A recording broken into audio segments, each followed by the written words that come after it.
नमस्कार दोस्तों, कैसे हैं आप सब लोग। हम लोग मॉडर्न हिस्ट्री आधुनिक भारत के पिछले सालों के प्रश्नों की एक सीरीज देख रहे हैं, पीवाईक्यू सीरीज। इसमें अभी तक हम लोगों ने 300 क्वेश्चन देख लिए हैं और ये सीरीज अभी आगे भी चलेगी। 8-10 वीडियोस अभी इसमें और बनेंगी। सीरीज जरूर फॉलो करिएगा, मॉडर्न हिस्ट्री आपका काफी अच्छे से कवर हो जाएगा। इस वीडियो का पहला क्वेश्चन भी देखते हैं क्या है। Satyashodhak Samaj was founded by. Satyashodhak Samaj की स्थापना किसने की थी। ठीक, इसमें जो करेक्ट आंसर है वो है आपका ज्योतिबा फुले। याद रखिएगा, किसने स्थापना करी सत्यशोधक समाज की, ज्योतिबा फुले ने करी। ठीक है, कब करी है? 1873 में, 1870 में। कहाँ पे ये करी है? आपके पुणे में। ठीक है, पुणे महाराष्ट्र में। ठीक, अब देखिए इस सोसाइटी का उद्देश्य क्या था, इस सोसाइटी का एम क्या था। इसमें यह था कि कैसे हम लोग शिक्षा बढ़ाएं, जो सामाजिक इशू थे, कैसे शिक्षा बढ़ाए लोगों में। फिर ये इस सोसाइटी जो समाज है, इसका मेन एम उद्देश्य ये भी था कि हम लोग कैसे जो दलित लोग हैं, शूद्र लोग हैं और आपके महिलाएं हैं जिनकी सिचुएशन काफी ज्यादा खराब हो रखी है, इनकी सिचुएशन को हम लोग कैसे थोड़ा ठीक करें। मेन एम इन्होंने इस पे फोकस किया। और महिलाओं की एजुकेशन पे भी बहुत ध्यान दिया। किसने? सत्यशोधक समाज ने। याद रखिए, फाउंडर कौन थे? ज्योतिबा फुले। नेक्स्ट क्वेश्चन क्या है? Who was the first women president of the Indian national Congress. भारतीय राष्ट्रीय कांग्रेस की प्रथम महिला अध्यक्ष कौन थी? देखिए ये क्वेश्चन में दो कंफ्यूजन हो जाती है।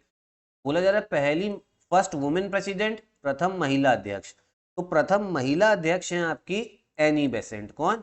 एनी बेसेंट है प्रथम महिला अध्यक्ष। ठीक है, लेकिन अगर आपसे क्वेश्चन में पूछ ले ये बताइए फर्स्ट इंडियन प्रेसिडेंट कौन है, मतलब फर्स्ट इंडियन महिला कौन अध्यक्ष बनी, मतलब प्रथम भारतीय महिला कौन अध्यक्ष बनी, तो फिर आंसर हो जाएगा आपका सरोजिनी नायडू। ठीक है, पहली महिला एनी बेसेंट, ये बनी है आपकी अध्यक्ष कब? 1917 के कलकत्ता सेशन में। कब?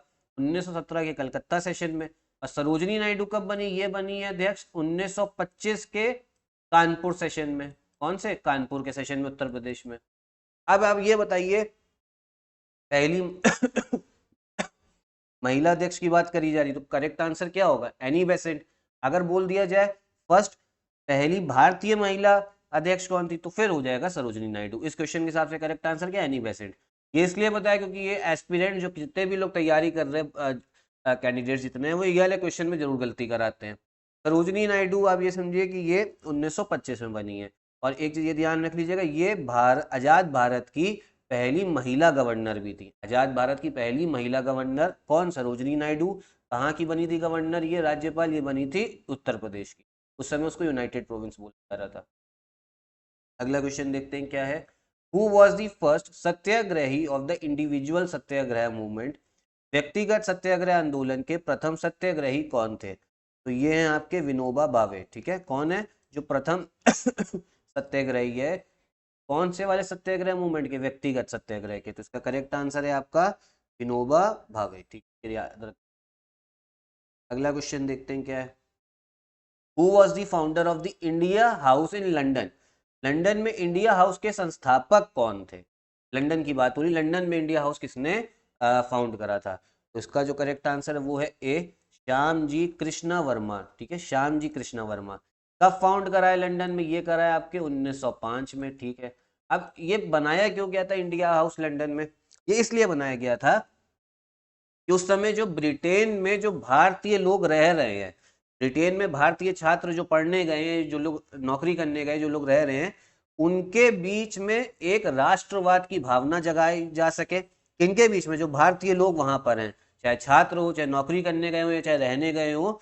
ठीक है, तो वो लोग आपका क्या कहते हैं, उनके बीच में कैसे राष्ट्रवाद की भावना जगाई जाए और कैसे उनको प्रेरित करा जाए कि भारत जब आप वापस जाएंगे तो राष्ट्रवाद में जो जितने भी राष्ट्रहित में जितने काम होंगे उसमें आप लोग अपना सहयोग करिएगा, पार्टिसिपेट करिएगा। और यहीं पे क्या कहते हैं, इंडिया हाउस में राष्ट्रवादी भावनाएं तो सिखाई जा रही थी, ले और कुछ कुछ चीजें इसमें से जो कुछ कुछ लोग यहाँ पे थे वो भारत में आके फिर उन्होंने क्रांतिकारी गतिविधियों में भी हिस्सा लिया था। ठीक है, तो ये ध्यान रखिए, कहाँ बना है? लंदन में बना।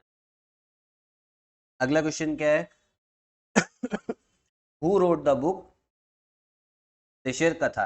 देशेर कथा पुस्तक किसने लिखी थी? तो इसका करेक्ट आंसर है आपका, इसका भी ए है, शाखा राम गणेश देवेस्कर। कौन? सखाराम गणेश देवेस्कर, ये करेक्ट आंसर है।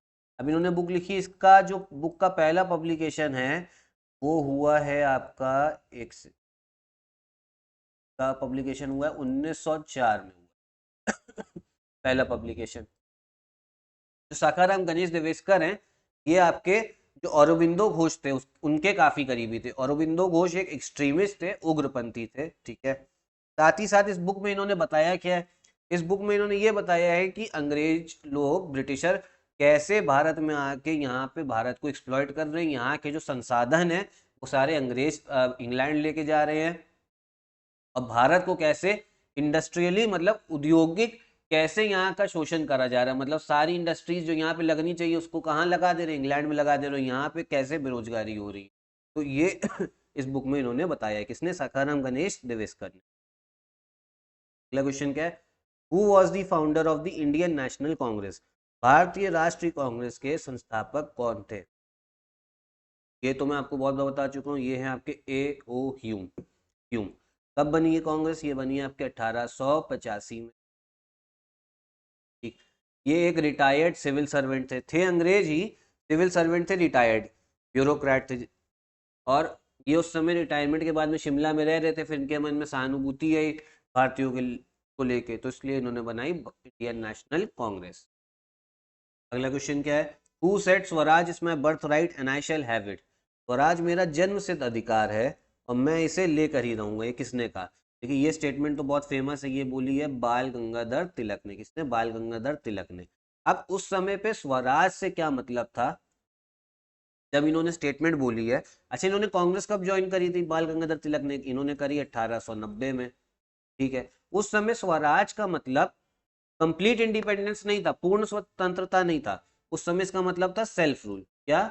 सेल्फ रूल, स्वशासन, सेल्फ रूल इसका मतलब था। कब? जब इन्होंने ये बात बोली है, मतलब स्वशासन चाहते थे, सेल्फ रूल, कि हम लोग खुद अपने भारतीय भारत को हम लोग भारतीय ही रूल करें, रहेंगे ब्रिटिश एम्पायर के अंडर में।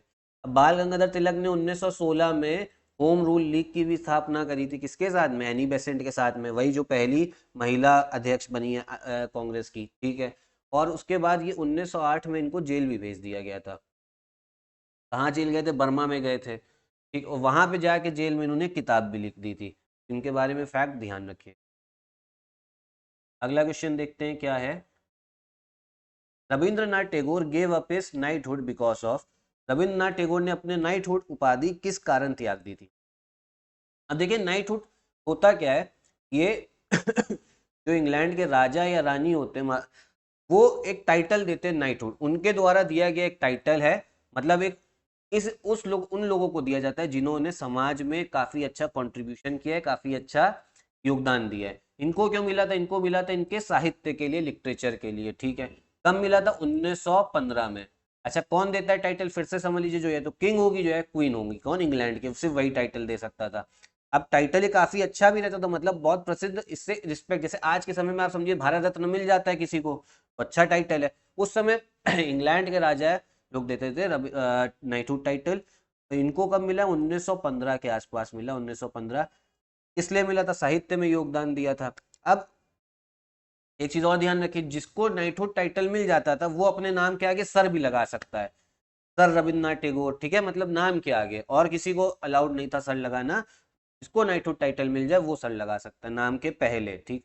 अब इन्होंने अपना नाइटहुड क्यों दे दिया था? क्योंकि जो जलियांवाला बाग हत्याकांड हुआ था, कब हुआ जलियांवाला बाग ट्रेजेडी? ये हुई 1919 में। इन्होंने कहा देखो कैसे जनरल डायर आए, उन्होंने मास मर्डर कर दिया है यहाँ पे हमारे भारतीयों का, जो मासूम भारतीय थे जो सिर्फ प्रोटेस्ट करने आए थे, और वो भी अहिंसक प्रोटेस्ट कर रहे थे, नॉन वायलेंट प्रोटेस्ट, उसमें आपने उनको मार दिया। तो इससे इनको काफी चोट पहुंची थी रविन्द्रनाथ टैगोर ने, और इन्होंने बोला जो टाइटल आपने हमें दे रखा है वो मैं टाइटल आप हमसे वापस ले लो, तो इन्होंने ये वापस कर दिया। अगला क्वेश्चन देखते हैं क्या है। Who establish the servants of India society? Bharat सेवक समाज की स्थापना किसने की थी? ये करी है आपके गोपाल कृष्ण गोखले ने। किसने? गोपाल कृष्ण गोखले। ये भी बनी है आपकी 1905 में, ठीक है। कब बनी? 1905 में। 1905 में एक और बन रखी है, वो है आपका इंडिया हाउस। ये कहाँ बनी है? लंदन में बनी है, ठीक है। लेकिन servants of India society India में थी, ये कहाँ बनी थी? कब बनी थी? 1905 में बनी थी, ठीक है। अब गोपाल कृष्ण गोखले को गांधी जी अपना गुरु भी मानते थे, मतलब गोपाल कृष्ण गोखले गुरु थे किसके, गांधी जी के। जब गांधी जी देश में आए थे तो उनको राजनीतिक जो सीख देने वाले कौन थे, गोपाल कृष्ण गोखले। अब सर्वेंट्स ऑफ इंडिया सोसाइटी, ये देखिए एक सेक्युलर ऑर्गेनाइजेशन था, इसका भी काम था जो समाज में जितनी दिक्कतें चल रही हैं, पहली तो शिक्षा की, एजुकेशन एजुकेशन बांटेंगे हम। फिर कास्ट सिस्टम की जो दिक्कत चल रही है कास्ट सिस्टम दूर करना है। साथ ही साथ में गरीबी की जो समस्या है वो, ट्राइबल लोग जो हैं, जो आदिवासी लोग हैं जो रह रहे हैं, उनकी सिचुएशन इंप्रूव करनी है। फिर गांव और क्षेत्र में शराब की बहुत दिक्कत है, अल्कोहल की, तो वो जो अल्कोहल के कारण जो प्रॉब्लम हो रही है उसको दूर करना है, मतलब जो लोग ज़्यादा एडिक्ट हो गए हैं, फिर वो लोग अपनी ज़िंदगी में ध्यान नहीं दे पा रहे, तो समाज में जो जो दिक्कतें थी, servants of India society, Bharat सेवक समाज ने उस चीज़ों को दूर करने के लिए काम किया। ठीक है, ये ध्यान रखिए। क्योंकि था क्या, जब तक समाज में जो कमियां आप उसको नहीं दूर करोगे, अपने अंदर की जो कमियां नहीं दूर करोगे, तब तक बाहर वाले दुश्मन अंग्रेज से कैसे लड़ोगे। तो इसलिए इन्होंने ये सोसाइटी बनाई। अगला क्वेश्चन देखिए, ये जो थोड़ा करंट अफेयर से आया है, इसमें दे दिया गया है, who is the author of the book a gallery of Rascals. A gallery of Rascals पुस्तक के लेखक कौन है। ये गलती से मुझे लग रहा है मॉडर्न हिस्ट्री के पीवाईक्यू में आ गया है, ये करंट अफेयर्स का। ये बुक जो थी, ये बुक करीब 2019 में लिखी गई है। ठीक है, तो तभी आया हुआ करंट अफेयर्स के हिसाब से बीपीएससी के एग्जाम में तो। और इसके ऑथर कौन थे, रस्किन बॉन्ड थे। ये भारतीय हैं, ये ध्यान रखिएगा।